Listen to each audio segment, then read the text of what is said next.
ఆధారాలు కాదన్నా తెలియజేయండి.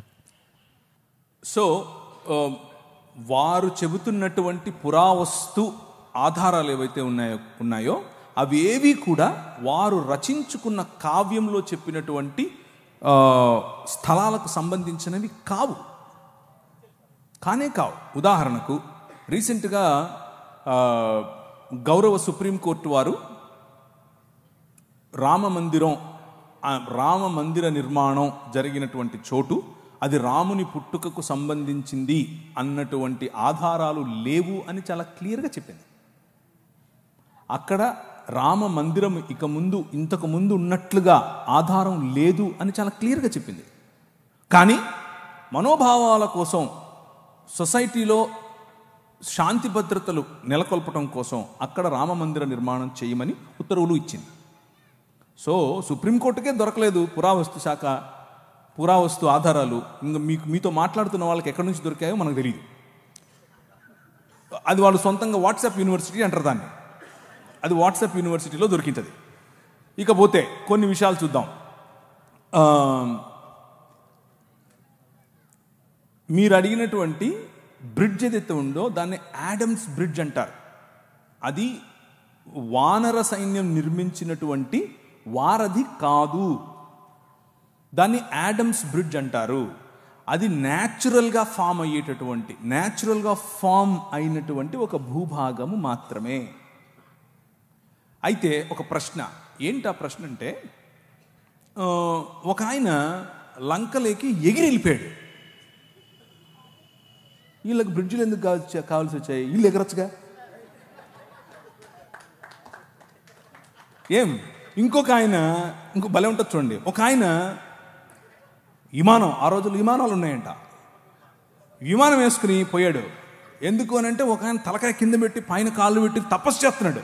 అంటే ప్రార్థన చేస్తున్నాడు. తపస్సు, ప్రార్థన, భగవన్ నామ స్మరణం చేస్తున్నాడు. ఈయన వెళ్ళాడు, విమానం దిగి కత్తి తీశాడు. నీ పేరేంటి అన్నాడు. అంటే నా పేరు, నేను ఫలానా కులానికి చెందినవాడిని అని అన్నాడు. నా పేరు చెప్పాడు, అంతే, వేసేసాడు. మరి ఆ రోజు విమానం ఉండింది, అంతకుముందు ఎందుకు లేదు? అప్పటికి ఇంకా కనుక్కోలేదా? సో పురావస్తు అని అడిగితే సరిపోదు. పురావస్తు శాఖ వాళ్ళు ఇచ్చే ఆధారాలు ఉండాలి కదా. కథలోనే ఇన్ని పొరపచ్చాలు తెలిసిపోతున్నాయి మనకి. విమానం ముందు, ఇప్పుడు అక్కడ యుద్ధం అంతా అయిపోయిన తర్వాత వారధి మీద వచ్చారా? లేదు, విమానంలోనే వచ్చారు, పుష్పక విమానంలో వచ్చారు. అంతకుముందు ఎందుకు లేదు అది? ఇట్లాంటి ప్రశ్నలు చాలా అవుతాయండి ఇంకా. సో అదే వారధి అవసరం లేదు. ఈ మాటలు ఏవైతే చెప్తున్నారో ఇవి తరువాత లేటరల్ డెవలప్మెంట్స్ అంటారు వీటిని. అంటే తరువాత డెవలప్ చేసుకున్నటువంటి ఆధారాలు, తరువాత డెవలప్ చేసుకున్నటువంటి కాన్సెప్ట్స్. సో అవి నాకు అర్థమైనంతలో, నేను రికార్డెడ్గా చెప్తున్నాను, నేను చదివినంతలో పుల్లెల రామకృష్ణుడు గారు రాసినటువంటి, వారు తర్జుమా చేసినటువంటి వాల్మీకి రామాయణం నేను చదివాను. అది కూడా దేనికి చదివాను అంటే, మన హిందూ మిత్రులు కొంతమంది వారు వేసే ప్రశ్నలకు సమాధానం చెప్పడం కోసం అదే పనిగా కూర్చొని అన్ని కాండాలు క్షుణ్ణంగా అర్థం చేసుకుంటూ లైన్ బై లైన్ అండర్లైన్ చేసుకుంటూ చదివాను.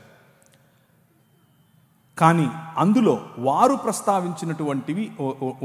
ప్రస్తావించినటువంటి స్థలాలు కానీ, వారు ప్రస్తావించినటువంటి మనుషులు కానీ, వారు ప్రస్తావించినటువంటి కోటలు కానీ, వారు ప్రస్తావించినటువంటి భారతంలో కూడా వారు ప్రస్తావించినటువంటి ఇళ్ళు కానీ ఏదీ ఇప్పుడు మనకు లభ్యంగా లేదు, ఏదీ మనకు అందుబాటులో లేదు. ఒకవేళ ఉంటే ఆర్కియాలజికల్ సొసైటీ ఆఫ్ ఇండియా అని ఒక వెబ్సైట్ ఉంది. అది భారతదేశ పన్ను, మనమందరం పన్ను కడతాం, భారతదేశ గవర్నమెంట్ వాళ్ళు ఆ వెబ్సైట్ పెట్టారు. అందులో తప్పకుండా ఉంటుంది. లేదు, బౌద్ధానికి ఉంది, జైనానికి ఉంది, క్రైస్తవానికి ఉంది.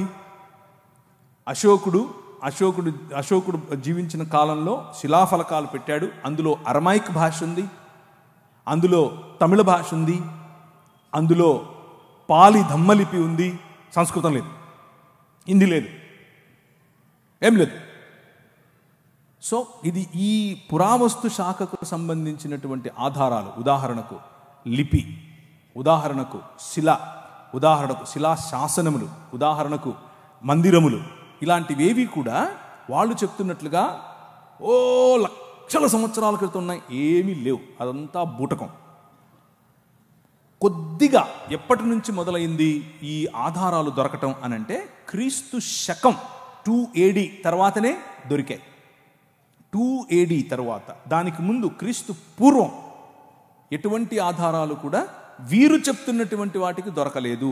రాతపూర్వకంగా లేదు, సంస్కృతపూర్వకంగా లేదు, లిపిపూర్వకంగా లేదు, పుస్తకపూర్వకంగా లేదు, ఏదీ లేదు. క్రీస్తు పూర్వం ఉన్నటువంటి ఆరామాలు, ఆలయాలు అన్నీ కూడా బౌద్ధానికి చెందినవే. సో పుష్యమిత్ర శుంగుడు తన జీవిత చరిత్రను రాముడి జీవిత చరిత్రగా రాయించాడు అన్నది ఒక థియరీ ఉంది.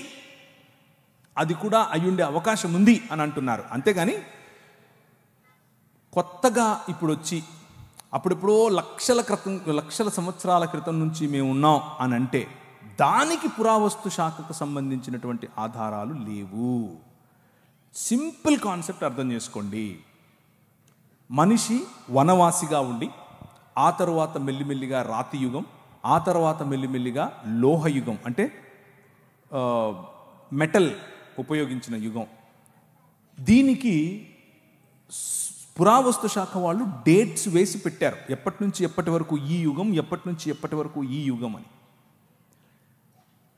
మెటల్ ఇన్వెంట్ చేసిన తర్వాత వచ్చినటువంటి యుగం ఏదైతే ఉందో, రాతి యుగం తరువాత, మెసపెటోమియా తరువాత ఈజిప్షియన్ సివిలైజేషన్ అంటే మోషే సమయం, ఆ సమయానికి మెటల్ డెవలప్ అయింది, ఆ సమయానికి లోహం డెవలప్ అయింది. కనుకనే రథాల యొక్క మొట్టమొదటిసారి రథాల వాడటం, మొట్టమొదటిసారి గుర్రాలు రథాలు కలిపి వాడటం ఈజిప్షియన్ సివిలైజేషన్లో మనం చూస్తాం. గుర్రాలు ఆ తరువాత దాదాపు కొన్ని వందల సంవత్సరాల తర్వాత మెల్లిమెల్లిగా ఈ జంబూక ద్వీపం అని పిలువబడినటువంటి భారత ఇండియన్ సబ్ కాంటినెంట్ అనేదైతే అంటున్నామో ఆ ప్రాంతాలకు వచ్చాయి. గుర్రాలు వచ్చింది మోషే తరువాత యుగంలో, మోషే మరియు ఈజిప్షియన్ సివిలైజేషన్ తరువాతి కాలంలో, అంటే క్రీస్తు పూర్వం మహా అయితే 1000 సంవత్సరాలు. అప్పుడు గుర్రాలు వచ్చాయి, రథాలు వచ్చాయి. లక్షేళ్ల క్రితం గుర్రాలు రథాలు ఎక్కడి నుంచి వస్తాయి? ఇంత చిన్న ప్రశ్న రాదా మనుషులకి? లేవు. అది మీరు అడిగిన ప్రమాణంలోనే ఆర్కియలాజికల్ సర్వే ఆఫ్ ఇండియా వాళ్ళే ఒప్పుకున్నది. అది రీసెంట్గా ఐఐటి ఖరగ్పూర్ వాళ్ళు ఇలాంటి ఒక క్యాలెండర్ సృష్టించి ప్రజల్లో ఈ సనాతన ధర్మం అనే కాన్సెప్ట్ను ఐఐటి వాళ్ళు, ఇండియన్ ఇన్స్టిట్యూట్ ఆఫ్ టెక్నాలజీ, వాళ్ళకి ఏం పని మతంతో, వాళ్ళు కూడా ఈ వాట్సాప్ యూనివర్సిటీ మొదలుపెట్టారు. వాళ్ళ కోసం మేము రెగ్యులర్గా వాళ్ళకు వినిపించాల్సినటువంటి మంత్రాలు వినిపిస్తూనే ఉన్నాం. అది కాదు, దానికి ఆధారం లేదు, ఏ ఆధారం లేదు. కానీ ఇప్పుడు మీరు అదే బైబిల్ని తీసుకోండి. వారు బైబిల్లో చెప్పిన ఇశ్రాయేలీలు చేసిన నిర్మాణంలో భాగమైనటువంటి పిరమిడ్స్ ఉన్నాయా? ఉన్నాయి. ఇశ్రాయేలు మాట్లాడుతున్నటువంటి ప్రదేశాలు ఉన్నాయా? ఉన్నాయి. ఐగుప్తు దేశం ఉందా? ఉంది. నది ఉందా? ఉంది. యొర్దాను నది ఉందా? ఉంది. ఎర్ర సముద్రం ఉందా? ఉంది. బెత్లెహేం ఉందా? ఉంది. యెరూషలేం ఉందా? ఉంది. తెలవీవ్ ఉందా? ఉంది. తూరు పట్టణం ఉందా? ఉంది. తర్షీష్ ఉందా? ఉంది. ఏది లేదు. ప్రతి ఒక్కదానికి ఎవిడెన్స్ ఉంది. ఫలానా రాజు ఫలానా సమయంలో ఫలానా చోట ఫలానా జనాభా లెక్కలేశాడు, అప్పుడు యోసేపు మరియను తీసుకెళ్ళాడు. వెళ్తే మనకు తెలీదా? కైసర్ అగస్తస్ ఏం చేశాడు, కైసర్ తిబేరియస్ ఏం చేశాడు, వాళ్ళు ఏ విధంగా జనాభా లెక్కల కోసం అందరినీ వెళ్ళమని చెప్పారు. This is all recorded, tracked. So ఆ రోజు ఉన్నటువంటి హిస్టోరియన్స్ జోసిఫస్ కావచ్చు, ప్లైనీ కావచ్చు, టాసిటస్ కావచ్చు, వాళ్ళు రాసినటువంటి లేఖలు ఈ రోజుకు మనకు అందుబాటులో ఉన్నాయి. సో ఎక్స్ట్రా బిబ్లికల్ సోర్సెస్ మనకు అందుబాటులో ఉన్నాయి. ఆ ఎక్స్ట్రా బిబ్లికల్ సోర్సెస్ ఉన్న కారణం చేత మనం బైబిల్ నమ్మక్కర్లేదు. బైబిల్కే అవన్నీ తర్వాత వచ్చి మళ్ళా లైన్ అవ్వాలి. ఎందుకంటే Bible it self is a historical book. అందులో చరిత్ర చాలా స్పష్టంగా రాశారు. గలతీ ద్వీపం ఈ రోజుకుందా? ఉంది. స్మిర్నా ఉందా? స్మిర్నా అంటే ఈరోజు ఉన్న సిరియాలో ఉన్న ఇజ్మీర్ అనే సిటీ. ప్రతి సిటీ ఈరోజు మనం కొన్ని మునిగిపోయాయి, కానీ మెజారిటీ ఆఫ్ ప్లేసెస్ ఈ రోజుకు ఉన్నాయి. అంతట పౌలు ఇటలీ అను పటాలమునకు వెళ్ళను. ఇటలీ కనిపిస్తుందా ఈరోజు? లేదా. ఆయన అరియపెగస్ అనేటటువంటి ఉందా లేదా? ఈ రోజుకు ఉంది. సో బిబ్లికల్ డేటా, బైబిల్కి ఉన్నటువంటి డేటా ఒకవేళ తీసి దానికి ఉన్న ఆర్కియలాజికల్ ఎవిడెన్స్ ఒక తక్కెడలో ఒక పక్క పెడితే రెండో పక్క వీళ్ళ పుస్తకాలు అన్నీ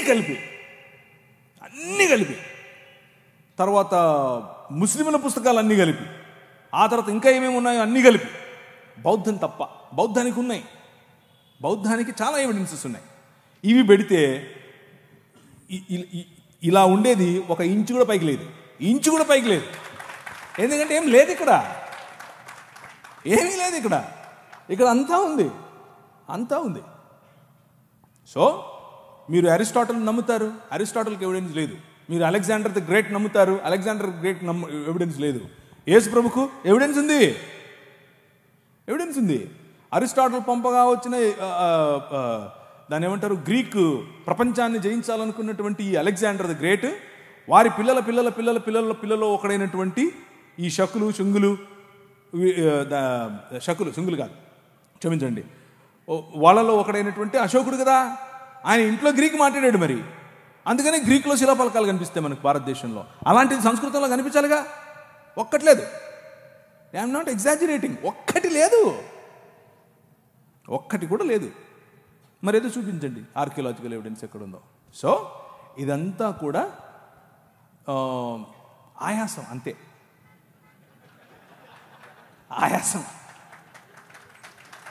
ఆయాసం తప్ప ఏమీ లేదు. ఎందుకంటే ఇక్కడ సబ్జెక్ట్ ఉంది, అక్కడ ఏమీ లేదు కాబట్టి ఆయాసపడాలి. నీకు అని చెప్పాలి. అవతలుడు ఏం అనక ముందే మనమే అనేసామనుకో, అవతలుడు ఏమండు కదా అని. అలా ఏం కాదు, మనం ప్రశ్నిస్తూనే ఉంటాం. రైట్.